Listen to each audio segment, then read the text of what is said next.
নির্বাচন নিয়ে বিএনপিকে দোষারোপ করা হচ্ছে বলে অভিযোগ করেছেন দলটির স্থায়ী কমিটির সদস্য মির্জা আব্বাস।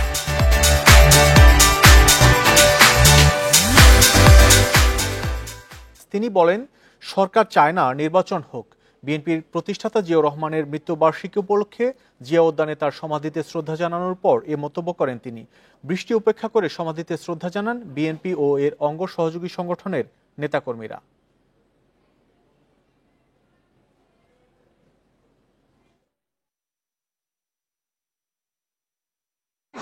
সংস্কার করতে করতে এমন জায়গায় চলে গেছে যে তারা আজকে আর নির্বাচন দিতে চায় না।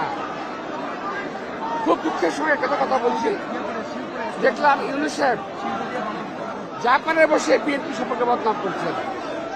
একটু লজ্জাও লাগলো না দেশের সম্পর্কে বিদেশে বসে বদনাম করতে?